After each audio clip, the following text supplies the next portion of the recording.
I started cycling in a very minor way. An aunt of mine gave the family a large loop frame bicycle, which my brother learnt to ride on, and I learnt to ride on. I couldn't touch I couldn't sit on the saddle and touch the pedals, and so of course I could only see over the handlebars when the pedal came up.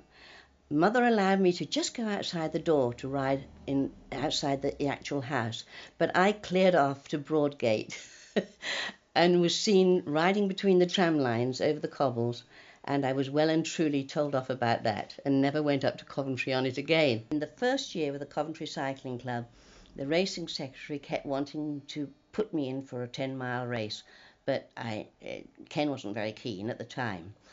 And of course I hadn't got a lightweight bicycle. But when I was 21, Ken bought me my first lightweight bicycle, a second-hand Claude Butler, which was a beautiful little bike. And that in my first year of racing, when the club did tempt me to start, I won the National 25 Championship, which was a great honour. I had a certain amount of success on the track. I won the Midland Championship, Sprint Championship, and then I gradually got championships, different championships, the 50 and the 100 and the 12 hour. And in 1950, I broke 5 competition records and 3 national championships. And I was presented with the Bid Lake Memorial Plaque, which of course was a very great honour. The French honoured me by making me a brother of the wine tasters, which was a very special thing, and that was another honour that year.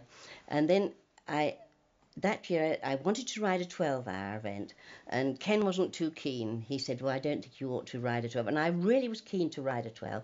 So the Coventry Cycling Club boys were very good. They got together and they paid for me and Ken to go up to Yorkshire to ride the Yorkshire 12.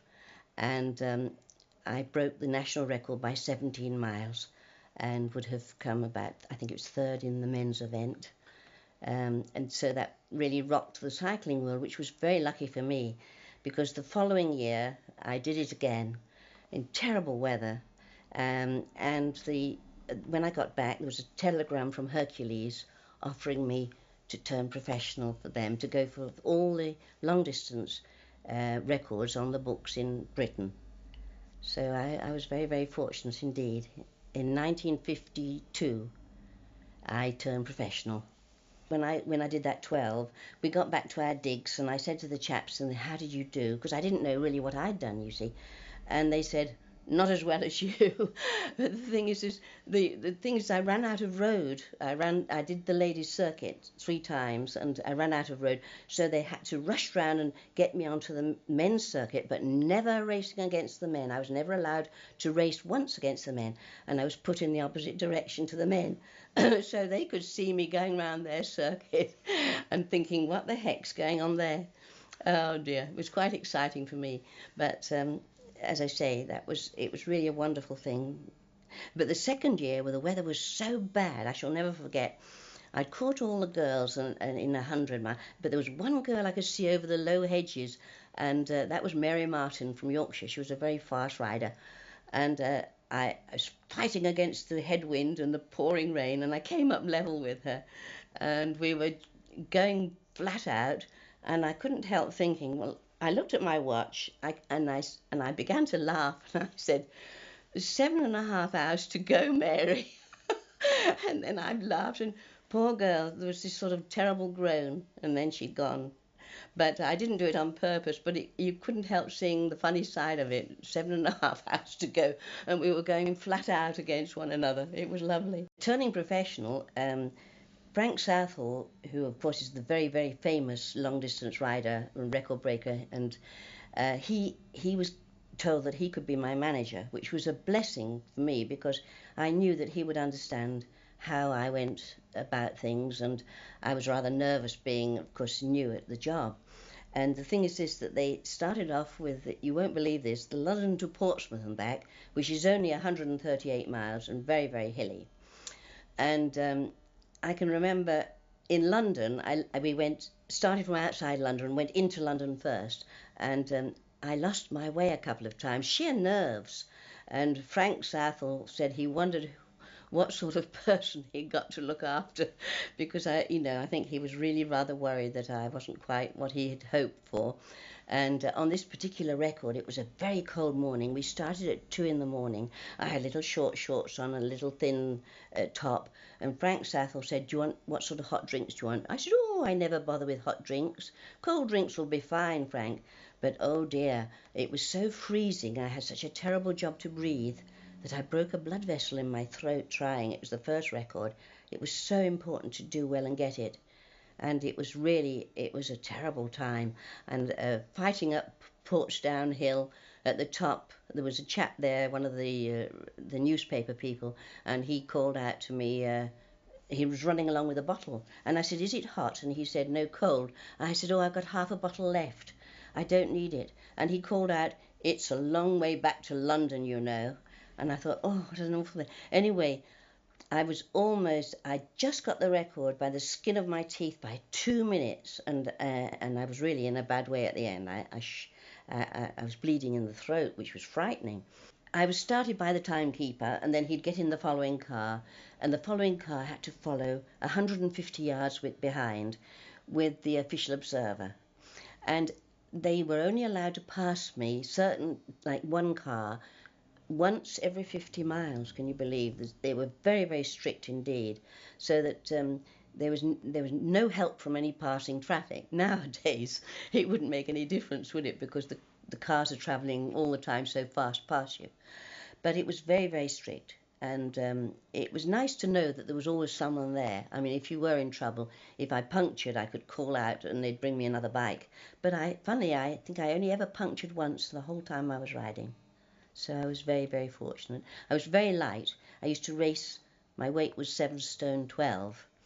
And at the end of 24-hour riding, when I covered 446.5 miles non-stop, except for nipping over the hedge, it was actually, I weighed, a week after, I only weighed 7 stone 4 pounds. There was the Holyhead London, Edinburgh London, London to York, London to Bath and back.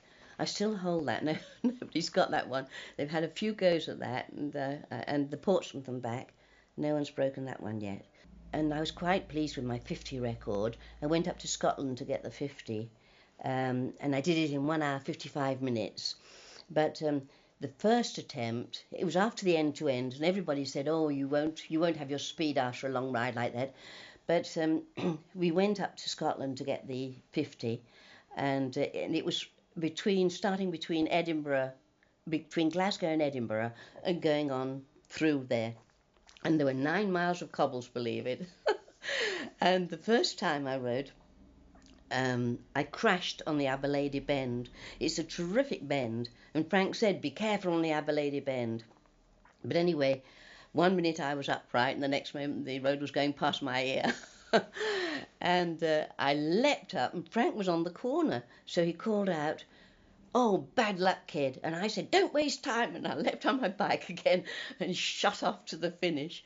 But when I got to the end, I missed it by half a minute. And there was the Scots girl who was the official observer. She spun my wheel, tried to spin my wheel, and it stopped dead. And she said, "Look what you've been riding against." And I'd been riding against a buckled wheel. So we went up the next weekend and we got it. Well, I told you when I had this, I hurt my throat on the record of Portsmouth and back. I was sent off to Sir Adolph Abrahams, and he examined me thoroughly, and he took my heartbeat, and then he told me to do exercises, and he took it again, and he absolutely raved about my heart. He said I had a finer heart than Pirrie, who was the great runner of that day, and he said, "I cannot believe," he said, "you have such a slow pulse and such a fine heart." And I had a 42 pulse. So I thought, well, that helps. I looked at my legs and he said I got a good pair of legs. I was very pleased about that. But as regards lung power, I think being very small, I did have difficulty in getting enough air into my body for the power that I wanted. And Ken said that when I was coming along the Pangbourne Lane, finishing in 100, in the distance, they could hear me singing, actually singing as I was breathing, and it got louder and louder and louder. And of course, at the end of 100, I was really going great guns, and when I was doing that singing, that meant I was breathing to full capacity. I had to sing to get the air in. You know, it's incredible. Oh dear. I remember climbing Altamain, and it zigzags up, and I could look down and I could see all the helpers' cars coming up, following me. It was really rather wonderful. So I gave a terrific wave, and one of the chaps said, "Do you know, Eileen?" He said, "When you waved," he said, "we all had a lump in our throat," and we said, "How the hell can she be so happy?" It was really rather wonderful.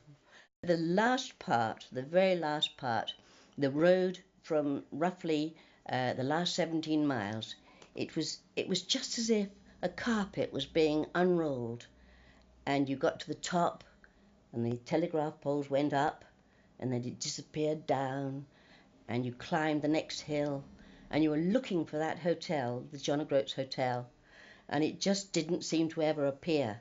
And I saw a little boy on the side of the road, and I called out to him, "How far is it to the John O'Groats Hotel?" Because I couldn't remember how far. And he said, he looked at me in amazement, I always remember, and he said, "The John O'Groats Hotel, it's a long, long way from here." And I just remember calling back to him, "It can't be, it can't be." And then I rolled in, and there was that hotel, and what a blessing.